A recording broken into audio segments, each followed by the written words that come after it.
Bonjour tout le monde, mon nom est Nerea Vadillo. Je viens aujourd'hui vous présenter, mon sujet de thèse qui a gagné également le prix des sciences du risque, donc géré par, la fondation OptiMind, mais en partenariat avec, l'Institut des actuaires. Donc cette thèse, elle a été co-construite entre, l'entité, d'AXA spécialisée en risque climatique, AXA Climate, et le laboratoire des ponts et chaussées, de mathématiques, le CERMIX, sous la supervision d'Auréliane Alfonsi. Et elle a été soutenue en janvier dernier. L'idée aujourd'hui, c'est de parcourir un peu les différents points qui ont été développés le long de ma thèse, donc de faire une introduction aux risques, aux dérivés climatiques, qui sont le sujet de la thèse, sous un premier pilier qui va être l'évaluation des dérivés de température via un modèle de volatilité stochastique. Et ensuite, on va analyser un autre type de dérivés climatiques qui sont les dérivés de Quanto et qui mélangent la température et les prix de l'énergie. Finalement, je proposerai un sommaire en général des dérivés climatiques et de ces deux points touchés. Avant d'aller directement sur le titre et un peu une introduction, juste pour vous rappeler que cette thèse a donné lieu à deux papiers en co-auteur avec mon directeur de thèse, Aurélien Alfonsi, et qui sont cités ci-dessous. Donc, pour rappel, le sujet de cette thèse, c'est l'évaluation de risque pour les dérivés climatiques. Et avant de commencer avec le cœur du sujet, allons regarder en quoi consiste un dérivé climatique. Quand il fait froid, qu'est-ce qui se passe?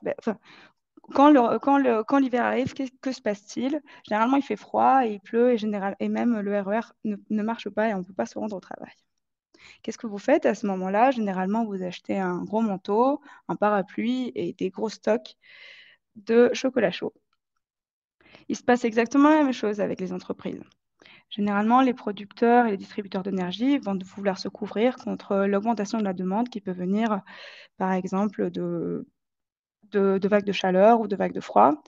Les agriculteurs vont vouloir se couvrir, par exemple, contre la sécheresse, contre le gel ou contre la grêle, qui peuvent dévaster leur culture. D'autres acteurs économiques majeurs, comme les grands industriels, la construction, peuvent souffrir de phénomènes climatiques extrêmes comme des tempêtes, des séismes, etc. Et en plus, toutes ces situations-là, avec le changement climatique, deviennent de plus en plus aiguës. Et notamment, on estime que d'ici 2050, 10% de l'économie peut être directement frappée donc, par ce type de phénomène climatique. Alors, comment marche du coup un dérivé climatique? Comme je disais un peu, le dérivé climatique est le manteau pour, pour les acteurs économiques contre les risques climatiques. Donc, il s'agit de dérivé soit d'une police d'assurance, donc qu'on appelle généralement l'assurance paramétrique, une police d'assurance paramétrique, et qui est constituée par trois éléments.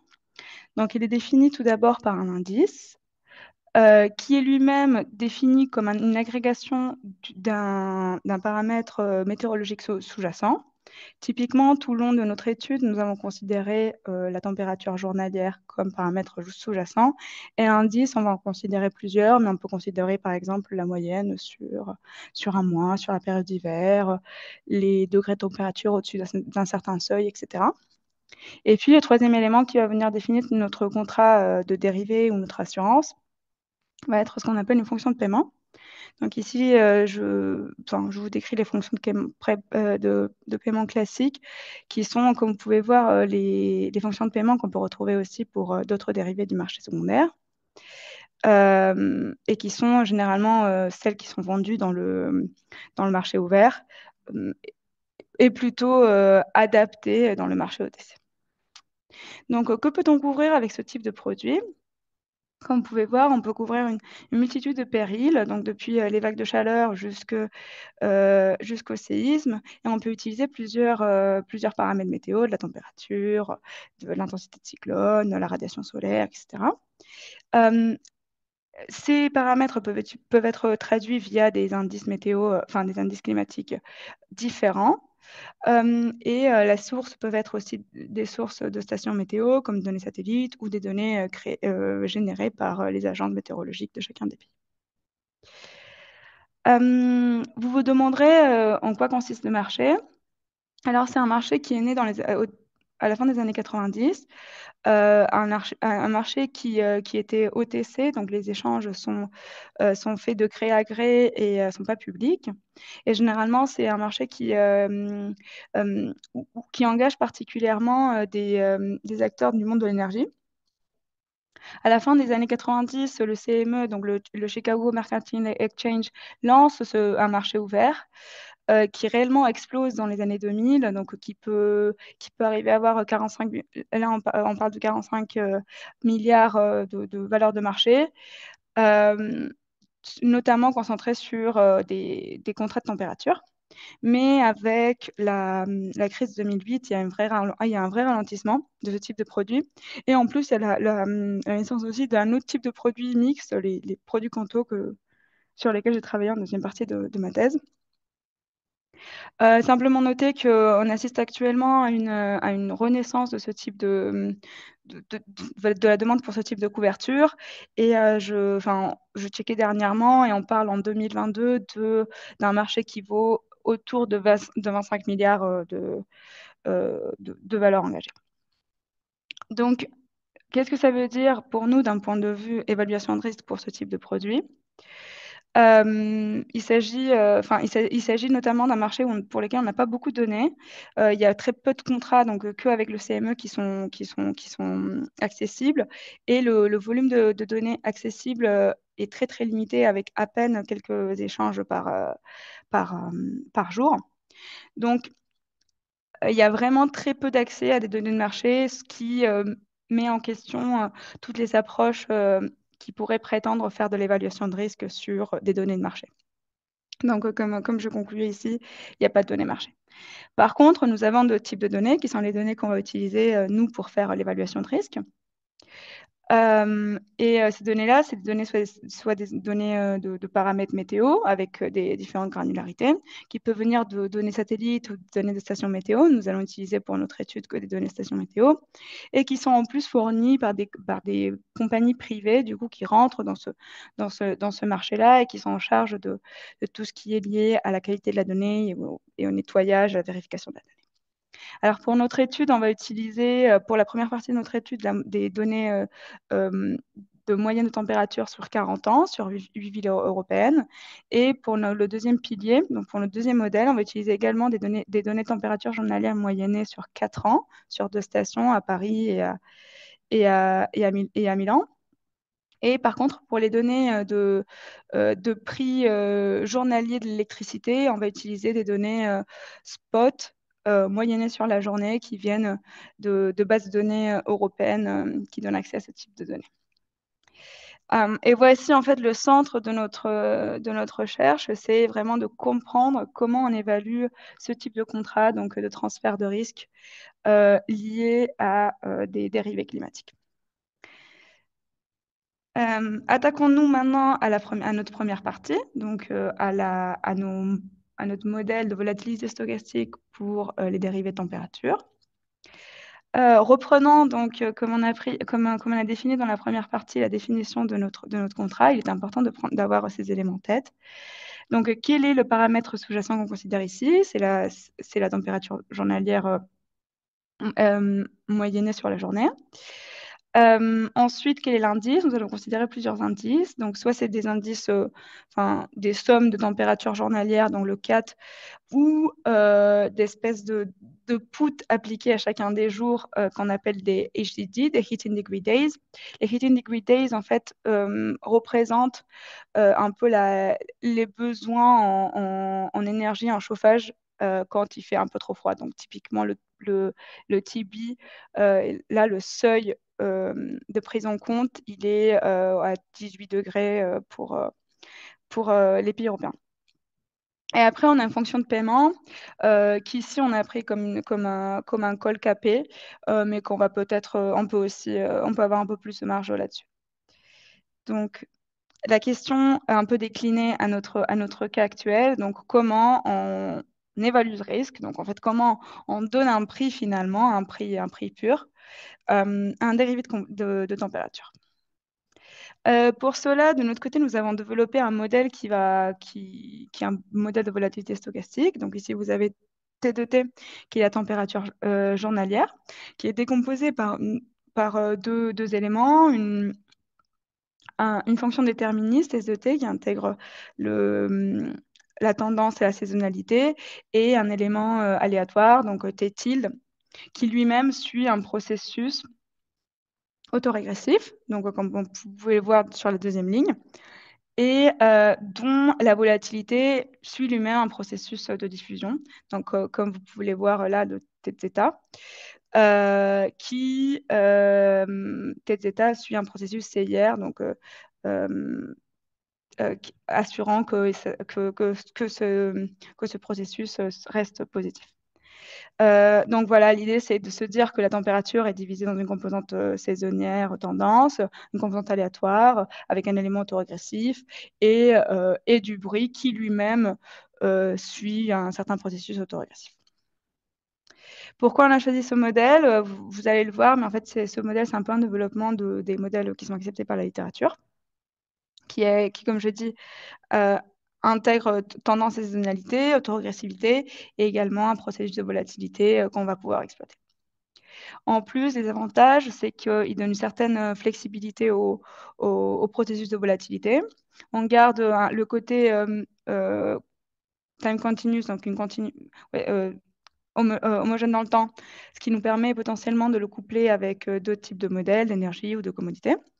Et on garde également le fait que ce soit des diffusions, donc des processus affines, ce qui vont nous permettre plus tard d'utiliser des méthodes de type Fourier pour implémenter le pricing. Donc, juste pour dire un peu d'où vient ce modèle en origine. En fait, ce modèle, c'est une adaptation du coup du modèle classique d'Ornstein-Uhlenbeck pour la température qui a été développé par Ben Sembens en 2007. Vous voyez ici la description des fonctions déterministes, donc de la température et de la volatilité. Donc, on a des éléments liés à la tendance, comme vous pouvez voir ici, le bêta 0 de t, et des fonctions sinusoïdales qui vont venir représenter le côté saisonnier. Donc, ce modèle, il avait quelques problèmes, et notamment, en fait, il n'y avait pas un très bon fitting avec les données historiques. Et le point le plus important de ce fitting, c'est que surtout, ça violait les hypothèses de normalité, donc tout ce qui est symétrie, code de distribution et des formes de regroupement de volatilité. Donc, nous avons utilisé des modèles un peu différents sur lesquels je n'irai pas en profondeur aujourd'hui.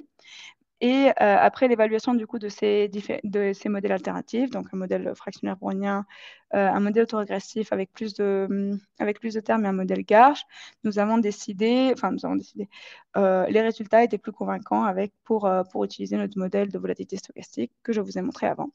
Et ici, j'espère, via un graphe plot, de vous en convaincre. Donc là, notamment, on travaille sur des HDD. Donc, c'est vraiment la queue de distribution inférieure sur laquelle il faut qu'on se concentre.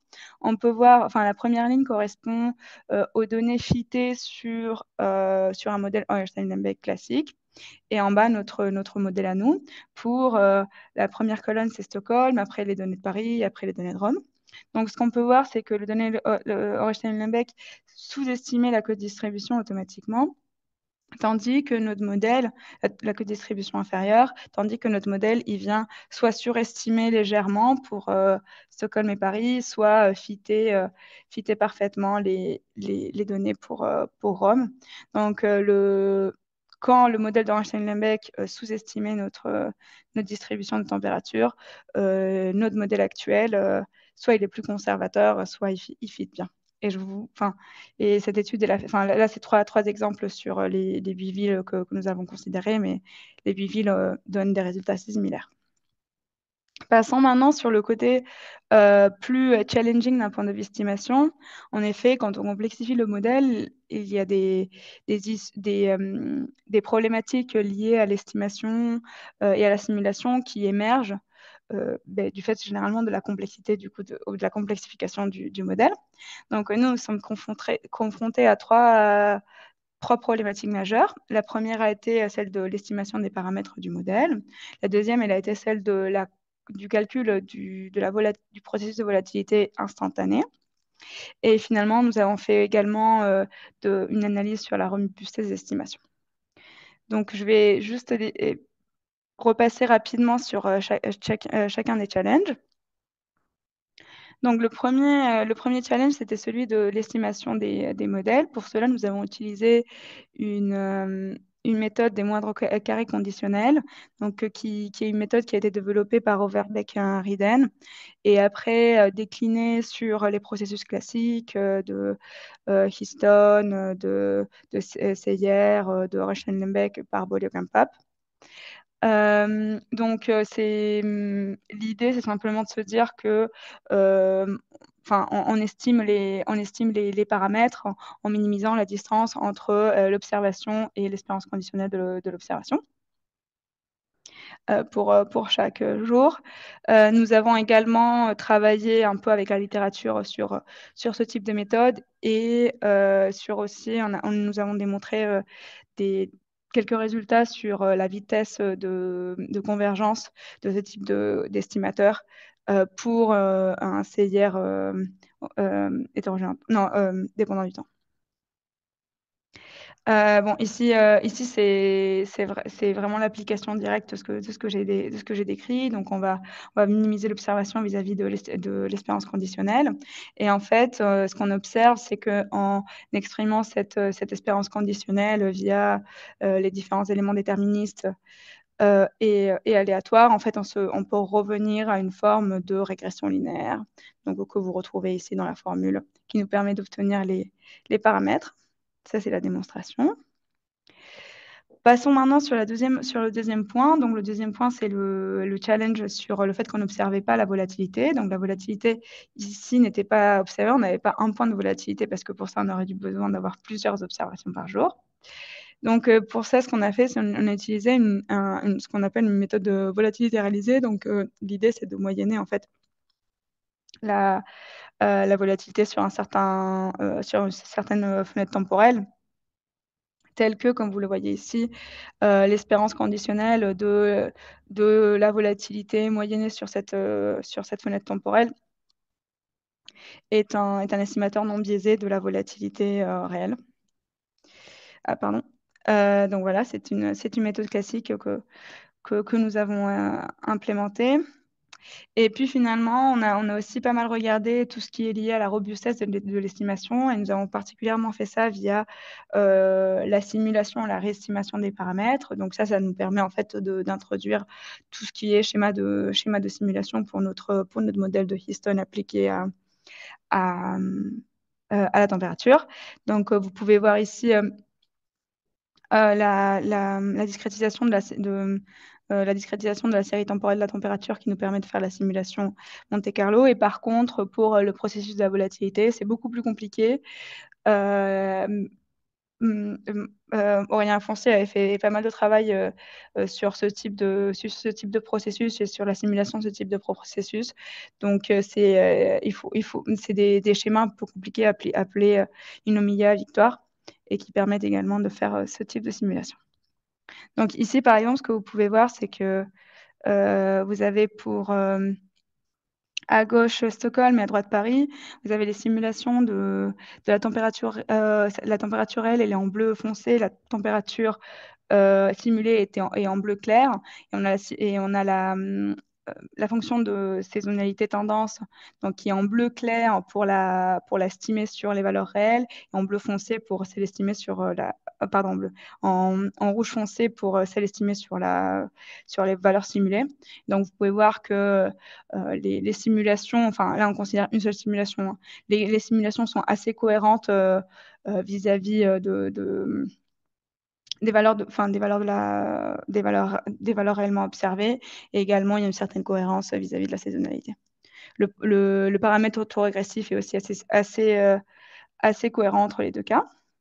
Donc voilà, donc juste pour fermer ce côté modèle, l'estimation de ce premier modèle, nous avons identifié 3 challenges auxquels nous avons pu répondre avec les moindres carrés conditionnels, la volatilité réalisée et toute une étude sur la robustesse des paramètres de ces processus stochastiques.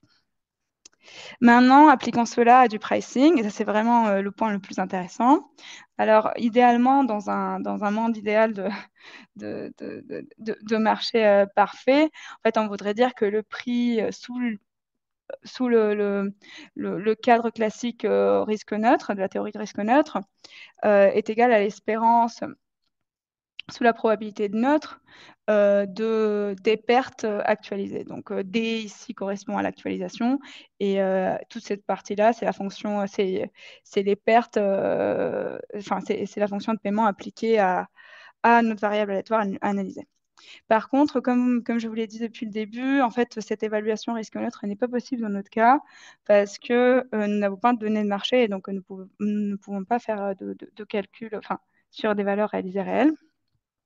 Et en plus, nous avons un autre challenge très lié en fait à la nature même de notre tool sous-jacent qui est de la température et qui n'est pas une valeur qui est elle-même marchandable. Donc, toute notre étude va être basée sur, sur de la probabilité historique. Donc, nous implémentons deux méthodes de pricing, une méthode basée sur de la simulation Monte Carlo, donc en fait les deux schémas que j'ai précédemment présentés. Et une deuxième partie qui est qui prend avantage de la structure affine de notre modèle pour implémenter des méthodes de Fourier, et en particulier via la fonction d'inversion de Gilles Pélez, et que nous avons également utilisé avec une méthode de variable de contrôle. Donc ici, vous pouvez voir avec l'approche Monte Carlo, vous pouvez voir des dérivés qui durent un mois et qui sont pricés un mois à l'avance, donc qui commencent le premier du mois. Et vous pouvez voir à gauche l'espérance des pertes et à droite les conditional value at risk. À gauche l'espérance des pertes avec un intervalle de confiance de 95%. Et nous avons ploté ça pour le modèle M et le modèle un peu de référence de la littérature, qui est le modèle Orestein-Lebeck. Et ce que vous pouvez observer, donc, c'est que pour les mois d'hiver, donc il y a une certaine similitude des deux modèles, tandis que pour les mois d'été où le produit est beaucoup plus en dehors de la monnaie, il y a une vraie différence entre le fait d'utiliser notre modèle, donc notre modèle M, qui est plus conservateur en termes de prix, qui sont un peu supérieurs, par rapport au modèle Orestein-Lebeck. Donc notre modèle est un modèle qui est cohérent avec le modèle original Orestein-Lebeck, mais qui devient plus conservateur et plus pertinent aussi pour plus on est en dehors de la monnaie et pour des régions qui ont des distributions assez importantes. Donc voilà, et juste pour le côté pricing avec la transformée de Fourier, je ne vais pas rentrer dans toutes ces nuances parce que c'est un peu technique, mais l'idée c'est que en fait on peut accélérer notre Monte Carlo. Nous ne pouvons pas calculer directement notre dérivé cible qui est un call appliqué à un HDD. Vu qu'il y a deux doubles noms de linéarité. Mais par contre, nous pouvons utiliser des méthodes de variables de contrôle via des Monte Carlo pour accélérer en fait le pricing. Et notamment ici, en fait, l'idée c'est qu'on veut calculer l'élément à gauche. Et par contre, nous pouvons calculer exactement le modèle à droite avec des méthodes FFT. Donc, ces méthodes-là utilisent les fonctions que j'ai un peu passer rapidement avant, mais l'idée, c'est que en utilisant de la littérature, Karmadan et Gilles Pellaès, nous sommes capables d'obtenir cette valeur exacte et donc d'approcher rapidement, donc diminuer le nombre de simulations. Et vous pouvez voir effectivement ici que en rouge, donc c'est tout ce qui est calculé avec la variable de contrôle, et en bleu, c'est exactement les mêmes valeurs que ce que je vous ai montré avant en vert. Donc vous voyez que les variables de contrôle avec le même nombre de simulations permet d'être toujours dans l'intervalle de confiance des premiers Monte-Carlo, mais qu'en plus, surtout, on diminue beaucoup la variance. Donc, il y a un vrai gain, en fait, de combiner des méthodes de Monte-Carlo avec des méthodes de Fourier transform pour accélérer, en fait, notre capacité de pricing et d'évaluation de risque de ce type de produit, donc de dérivés climatiques. Nous avons également fait une certaine comparaison avec les pratiques business. Donc, il y a une cohérence avec les méthodes de pricing et business qui s'appellent l'index modeling. Et également, nous avons fait des analyses de sensibilité de notre modèle aux différents paramètres. Donc, consciente juste du temps, je ferme cette première partie. Donc, nous proposons un modèle de volatilité stochastique pour les températures journalières moyennes. Nous sommes confrontés à plusieurs problèmes techniques d'estimation pour lesquels nous avons développé des méthodes de moins de carré conditionnel et de la volatilité approchée. Et après, nous avons implémenté tout ça avec du Monte Carlo, du Fast Fourier Transform et aussi des variables de contrôle. Je marque une pause et je me lance maintenant sur la deuxième partie de notre étude. Donc, la deuxième partie de notre étude était sur les dérivés quantaux et nous avons fait, enfin, l'objectif était assez similaire, c'était de comprendre comment évaluer le risque lié à ce type de produit.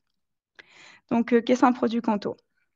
Un produit quanto est un produit qui est dépendant de deux sous-jacents. Nous avons un premier sous-jacent qui est la température journalière moyenne qui est derrière combinée, par exemple, via des HDD. Et un deuxième sous-jacent qui est lié plutôt au prix au prix de l'énergie. Donc ici, par exemple, nous avons pris la forme logarithmique du prix spot de l'électricité. Et l'idée, c'est que ce type de contrat va payer en fonction, en fait, de la réalisation d'une combinaison, en fait, de ces deux indices. Quel est l'intérêt d'avoir ce type de produit? Ces produits sont particulièrement demandés, en fait, par le marché de l'énergie parce qu'ils permettent de se couvrir contre deux risques parallèles. D'un côté, un risque volumétrique, donc il peut venir par exemple, je ne sais pas, du manque de vent qui peut faire que la production d'une centrale éolienne diminue. Et d'un autre côté, d'un risque prix, donc qui est vraiment beaucoup plus lié au prix de marché. Il y a très peu de littérature là-dessus, et là j'ai mis quelques citations sur comment il y a eu des applications avec la température, mais aussi avec la radiation solaire et du vent. Et également, en termes de commodities, nous nous sommes penchés sur l'électricité, mais il y a des études sur le gaz naturel. Donc, à nouveau, la question, c'est comment on met un prix à ce type de produit. D'abord, nous allons en fait le faire exactement pareil qu'avant. Nous allons d'abord définir un premier modèle. Après, nous allons identifier les éléments techniques liés à l'estimation et finalement utiliser cela pour faire du pricing.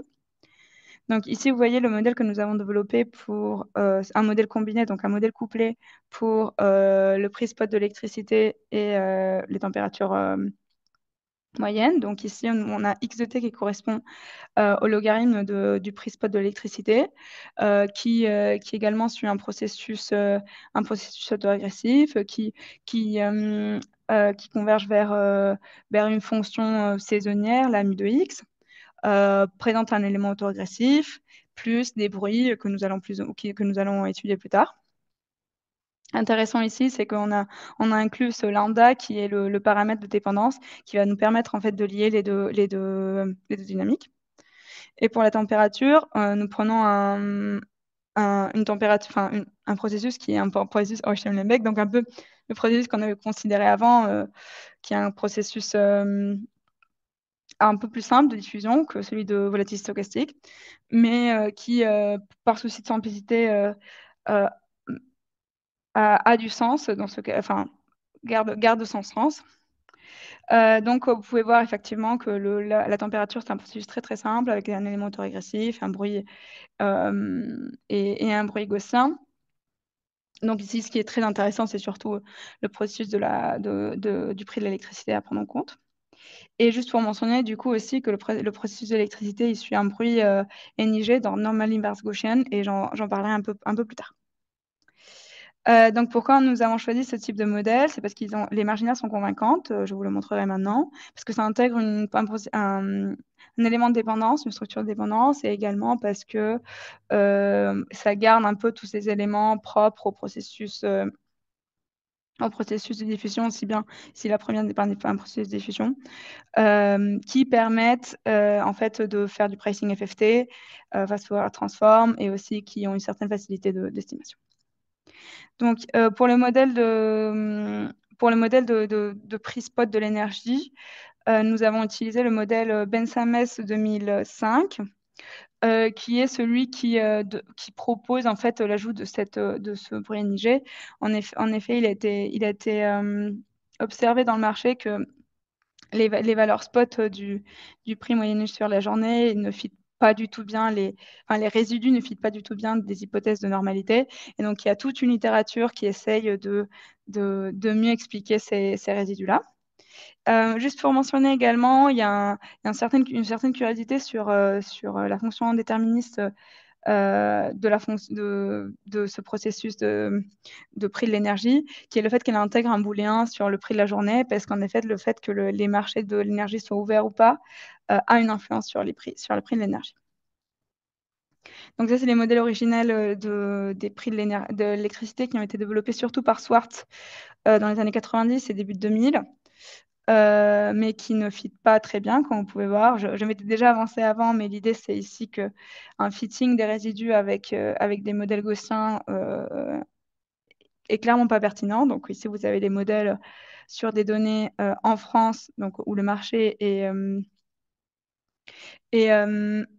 centralisé au niveau de la France, et par contre, les données au nord de l'Italie, où le marché n'est pas centralisé, mais est réalisé par région. Donc, vous voyez bien que les résidus ne fit pas très bien. Sinon, ça serait sur la bisectrice. Et donc, la littérature a proposé plusieurs alternatives sur lesquelles, que je mentionne ici rapidement. Donc, c'est surtout des modèles de jam diffusion ou le fait, par exemple, de mettre du multifacteur gaussien. Donc, c'est des modèles un peu alternatifs, mais que nous avons trouvé moins convaincants que le modèle Norval-Nives Gaussian que nous avons retenu pour notre modélisation, et qui se base dans un papier de Ben Sammels. Et comme vous voyez ici, le fitting avec la bisectrice est beaucoup plus convaincante pour les données de France et pour les données de nord d'Italie. Passons maintenant sur la température. Comme j'ai dit, ça c'est beaucoup plus simple. Ici, nous avons le processus de diffusion classique Benz 2005 et la même fonction déterministe que celle que j'ai définie sur la première partie de mon étude, avec un élément autorégressif et un bruit brownien. Donc le fitting, il est bon en France, un peu moins bon, comme on voyait dans toute notre première partie. Il y a une forme de sous-estimation du modèle pour Milan, mais nous restons quand même sur ce modèle-là. Idéalement, on pourrait même combiner nos modèles partie 1 et partie 2. Donc, partons maintenant sur tous les challenges liés à l'estimation. Alors, le processus d'estimation se fait en 5 étapes. Le premier, c'est juste de déterminer les éléments déterministes, donc surtout les paramètres liés aux fonctions mu, avec des moindres carrés conditionnels. Ensuite, nous allons déterminer les paramètres des résidus de la dynamique de la température via du maximum de vraisemblance. Après, on estime le paramètre lambda avec une covariance observée. Et puis, nous irons sur vraiment estimer les paramètres liés au bruit du coup de la dynamique de prix de l'électricité, ce qui est un peu plus complexe. Et on fera aussi des tests de fitting pour vous convaincre que ce modèle couplé est bien pertinent. Alors, pour tout ce qui est l'estimation des éléments déterministes, nous utilisons la même méthode qu'avant. Donc, Klimko et Nelson, ils ont développé la la méthode des moindres carrés conditionnels. Donc, c'est exactement les mêmes analyses que celles que on vous montrait en première partie et qui permettent en fait de traduire ce problème de minimisation dans un problème de régression linéaire et du coup d'obtenir tous les paramètres de notre fonction déterministe. Et ici, vous pouvez voir, à gauche, c'est les prix de l'énergie, à droite, c'est les prix de la température, au haut, c'est Paris, en bas, c'est le nord de l'Italie. Vous pouvez voir les prix de l'énergie qui sont en bleu et avec la température, avec les fonctions de saisonnalité qui sont fitées. Et comme je vous disais, il y a un vrai élément de différence selon le jour de la semaine en fait de ce fitting. Vous pouvez voir ici que par exemple samedi et dimanche sont beaucoup moins chers. Et pareil aussi pour les données nord de l'Italie. Et pour les données de température, le fitting de la saisonnalité se fait assez naturellement et de manière cohérente. Ensuite, nous sommes partis sur l'estimation des paramètres liés à la température, donc via du maximum de vraisemblance classique, vu que tout est gaussien, tout est beaucoup plus facile à estimer. Ensuite, nous avons estimé le paramètre de dépendance lambda, donc ça c'est via la covariance observée. Ici, nous avons les résultats, donc c'est très intéressant de voir qu'en fait les valeurs de lambda, cette dépendance en fait qui permet d'expliquer comment la dynamique du prix de l'électricité est influencée par la température. En fait, les valeurs elles semblent assez basses. Mais par contre, elles sont intéressantes parce que déjà, elles sont négatives. Donc, ça veut dire que quand la température augmente, les prix de l'énergie diminuent. Et ce que nous avons surtout observé, c'est que ça, c'est une estimation sur l'année entière, mais ces valeurs, elles changent un peu. Par exemple, on considère qu'une estimation sur les mois d'hiver, donc ces valeurs-là deviennent beaucoup plus importantes en valeur absolue. Parce que du coup, les prix de l'énergie sont beaucoup plus dépendants de la température. Et au contraire, quand on passe sur des mois d'été, les valeurs, elles peuvent limite devenir positives. On verra aussi plus tard que même si elles ont l'air basses, elles ont une vraie influence sur les prix et sur le goodness of fit, donc la capacité à bien fitter. Ensuite, passons sur l'estimation des éléments des résidus NIG. Donc ça, c'était beaucoup plus compliqué. Nous avons aussi utilisé une méthode des moindres carrés conditionnels, mais cette fois, elle a été appliquée à la fonction caractéristique. Donc, il y a eu toute une étude, toute une analyse pour définir la fonction caractéristique et derrière appliquer les moindres carrés conditionnels à la fonction caractéristique. Voilà, il y a eu d'autres méthodes. Enfin, bon. Nous avons combiné ça aussi avec du maximum de vraisemblance et l'algorithme EM, mais c'est vraiment le moindre carré conditionnel avec la fonction caractéristique qui nous donne les résultats. Et finalement, ça c'est le plus intéressant, c'est de voir, vous avez en bleu les valeurs observées, donc de la température sur l'axe des ordonnées et des logs prix de l'énergie sur l'axe des abscisses. Et vous avez des points en bleu pour les observer et en vert pour du simulé. Et en fait, ce qu'on a fait là, c'est faire des tests Yuki2 sur des tableaux de contingence en déterminant l'appartenance à certaines catégories du tableau définies selon des quantiles. Et en fait, ce qu'on démontre, et vous pouvez le voir via les données, les valeurs des p-values, c'est qu'on ne peut pas exclure que les deux simulations soient significativement différentes. Donc, en fait, pour différents quantiles, les différents tableaux de contingence définis selon les quantiles, en fait, les deux simulations, donc les valeurs observées et les valeurs simulées ne sont pas significativement différentes. Et c'est de là que nous, on déduit que notre modèle est pertinent parce qu'il reflète bien la réalité des données observées. Donc ça, c'était toute la première partie sur l'estimation. Donc j'ai parlé des conditionalized squared, donc des moindres carrés conditionnels, du maximum de vraisemblance, des marginales qui fit bien, et finalement aussi au global, le fait que un peu plus de 9% et un peu plus de 4% de la standard deviation du prix de l'énergie soit expliqué en fait par le bruit ou par la volatilité, enfin par la composante température pour la France et le nord de l'Italie respectivement. Donc, c'est vraiment un modèle où la température va nourrir en fait la compréhension qu'on a des prix de l'électricité. C'est intéressant. Passons maintenant sur des sujets de pricing. Donc, ça, c'est un peu ça, c'est un peu le cœur du sujet, non? De trouver comment on met un prix à ce type de produit. Donc, rappelons quelles sont les fonctions de paiement qu'on va considérer. C'est généralement la somme entre le début du produit jusqu'à la date d'échéance du produit de fonctions de paiement appliquées à chacun des deux sous-jacents. Donc ici, on va considérer plein de fonctions de paiement différentes, mais classiques en fait du monde des dérivés, comme des futurs, des swaps ou des options, donc des puts et des calls, soit appliquées à un des deux sous-jacents, soit appliquées aux deux sous-jacents. Et on va le faire en fait de manière assez similaire que précédemment. On va le faire soit avec des formules explicites ou semi-explicites, que je vous montrerai après, ou avec du Monte Carlo. Là, vous avez en fait pour des futurs, des swaps et des options d'une single-sided, donc on a un futur d'un côté et une option de l'autre.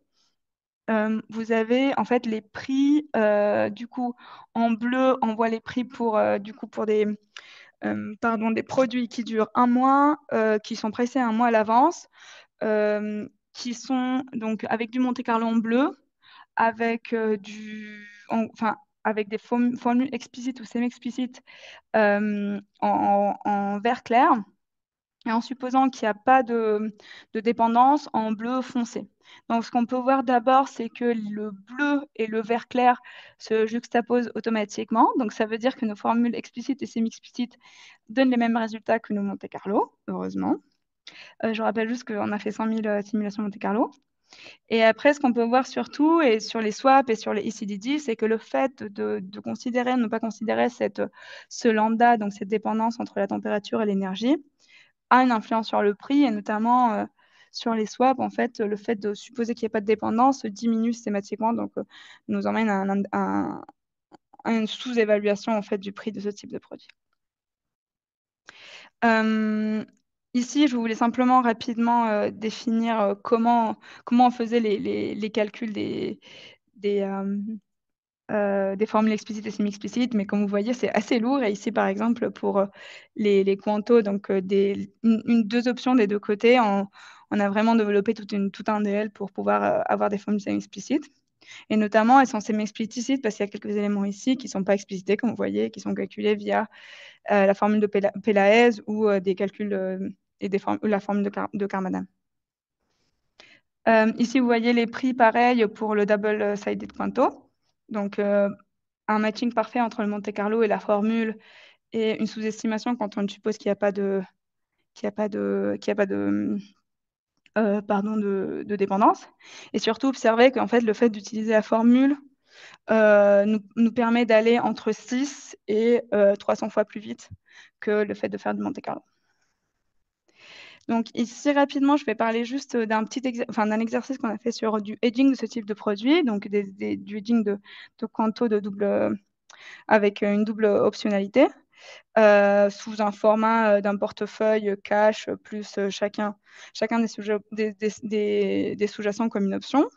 On va minimiser ce portefeuille et en fait, on va pouvoir démontrer qu'on peut optimiser, en fait, on peut se hedger contre ce type de produits double-sided quanto. Également, ici, il y a des éléments qui viennent des formules de Karmadan et de Jules Pelaez. Je ne vais pas rentrer dans tous les détails. Mais ici, vous voyez, en fait, ça, c'est les dynamiques d'un portefeuille. On va hedger tous les jours notre quanto avec des options sur chacun des sous-jacents différemment. Et vous voyez par exemple l'importance de ce phénomène hebdomadaire, non, avec le prix de l'énergie qui dépend fortement de cela. Je suis aussi consciente du temps, donc je passe un peu rapidement sur toute cette partie-là. Ce qu'on observe également avec ce type de portefeuille, c'est que nous réussissons de manière efficace à non seulement totalement hedger le risque, donc en espérance, enfin bon, c'était l'objectif de la minimisation du portefeuille, mais en espérance, on réussit à totalement hedger le risque lié à ce type de quanto. Mais comme vous pouvez voir ici, with aging, on est très proche de zéro, autant pour un portefeuille au mois de juillet comme un portefeuille au mois de mai. Euh, et, et surtout, ce qu'on nous réussissant et ce qui est très intéressant, vous verrez ici, c'est que non seulement on hedge ce portefeuille, mais surtout on diminue la variance de ce portefeuille, comme vous pouvez le voir ici, significativement avec le portefeuille de janvier. Qui est beaucoup plus étroit. Donc, en fait, cette analyse finale du hedging nous a permis de démontrer que ces produits, non seulement on peut donner un prix à ce produit, mais également le fait qu'on peut les hedger dans le marché, et donc ça donne la sécurité aux porteurs de risque. Donc, finalement, via cette étude, ce que nous avons fait, c'est développer un modèle couplé pour la température et les prix de l'électricité. Nous avons dépassé un peu des sujets techniques via des moindres carrés conditionnels euh, et aussi développer des formules explicites et semi-explicites pour le pricing et pour le hedging de ce type de produit. Et plus largement, en fait, l'objectif de cette thèse a été de donner des vraies méthodes d'évaluation de risque pour deux types de dérivés climatiques, donc les dérivés de la température et des quantaux.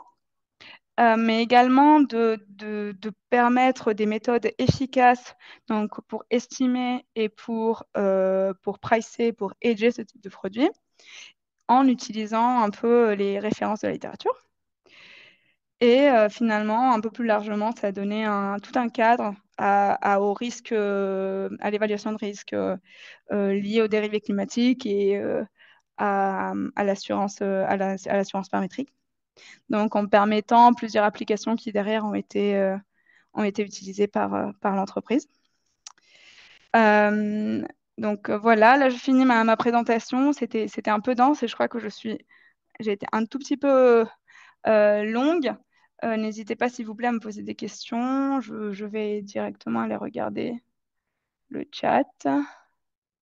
C'est une très bonne question. Alors, Monsieur Gottfried demande si ce type de produit est commercialisé comme les autres dérivés.